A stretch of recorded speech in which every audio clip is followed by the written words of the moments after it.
Hey there, welcome back to Angry Bird. Today I'm going to talk about granaries and then I'm going to apply them to today's world and why that even matters. Why this is so huge to see this one, okay?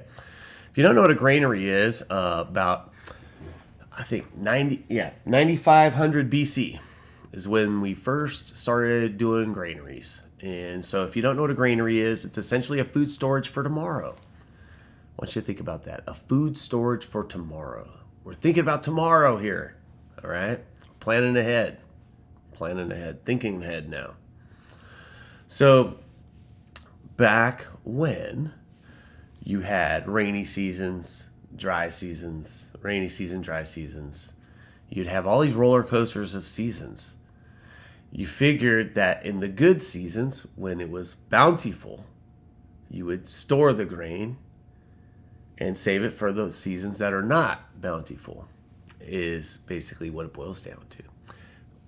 In today's world, we can look at it like saving for a rainy day, that little rainy day fund just in case, right? So if you don't know what that means, that's like you have a little stockpile. You have three months worth of spending just in case you lose a job. So you have a granary. It's a cash granary, right? In your own house, you have a cash granary. So when you are out of a job or something, you have a cash supply to keep you going, to keep you that food for tomorrow. That food for tomorrow, you're storing for yourself. All right? It's a granary. Your bank account's a granary of money. It's a granary. Okay. The reason why this matters is because we've been doing this for 11,500 years already. We already know that there are good times and there are bad times. And that during the good times, we have to put a little away. Because when the bad times come, we're going to need that little bit to get through it. Or people are going to get hurt. People are going to suffer. We do it because we realize that not doing it is worse. Okay, that's why.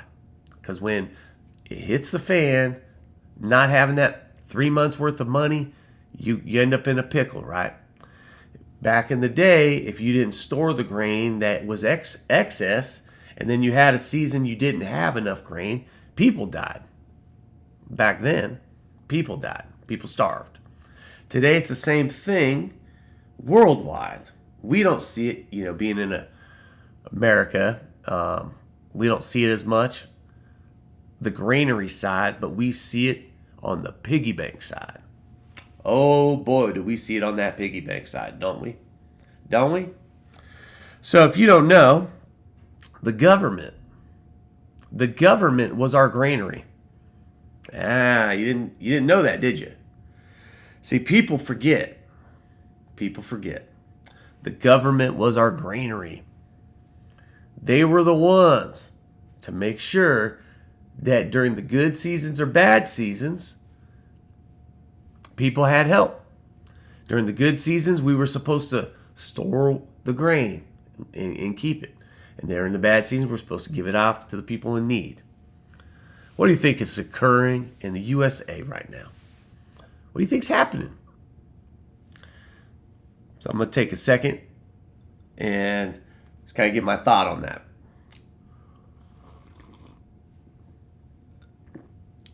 So here we go. When you yourself have never needed a granary, and you never will, and you're so beyond the need of a granary that the granary looks evil to you, that's where we're at. Okay? We're talking about people existing in our world right now. Our world is 340 million Americans, if you didn't know. Our world is just USA for this conversation. And in our granary, the federal government, we have a tax system that's meant to collect for a rainy day. And it's not, is it? It's not. It's not collecting for a rainy day. It's like the giving away parade, throwing money to everybody rich while the parade passes. That's what our government's doing. It's not acting like a granary. As a matter of fact, it's acting like the exact opposite of a granary right now. It's doing more than it's doing the exact opposite. It's taking the storage and gutting it out and passing it out to all his buddies, is what's going on. You have to remember that these people don't give two fucks about a granary. They have a granary. They have a granary so big, they don't even understand the concept anymore of teamwork. Okay? That's how big it's got. It's so big, they have it diluted that anybody could do it probably, and they don't understand why no one else is doing it.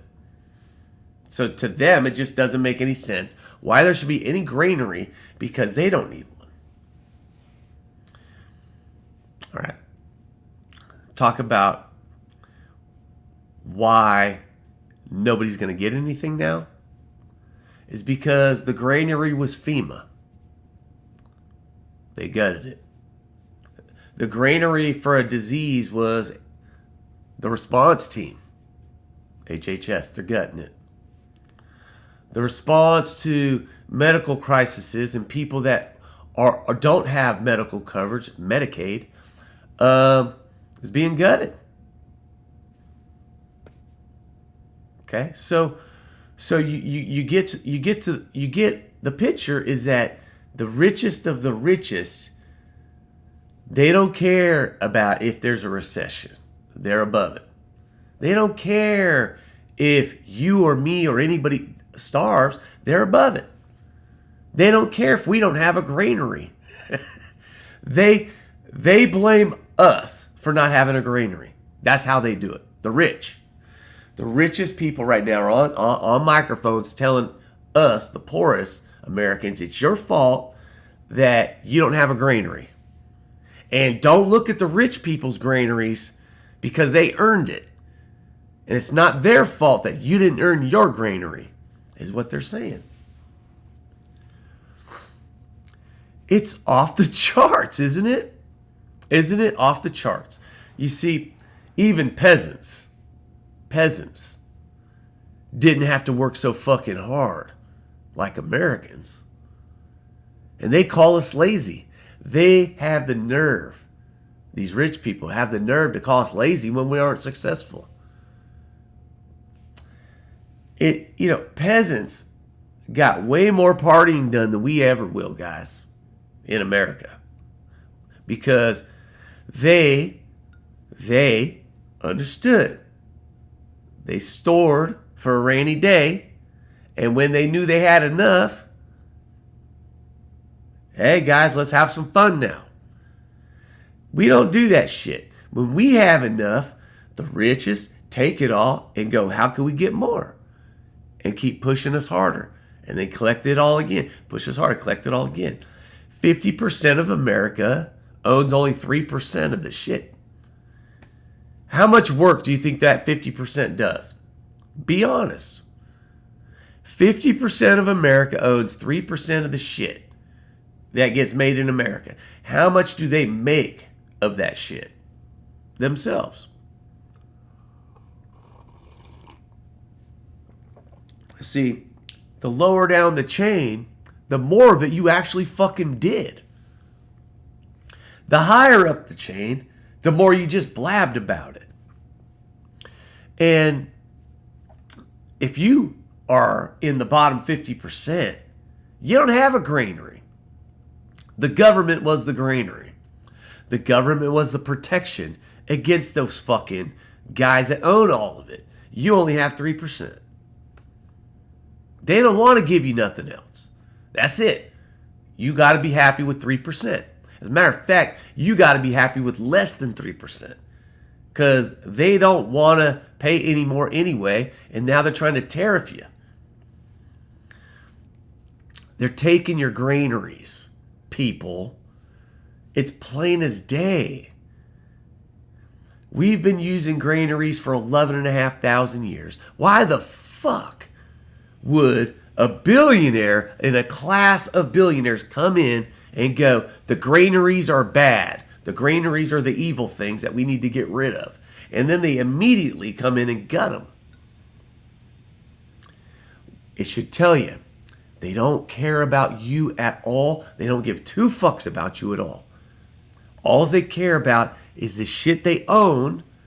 That's it.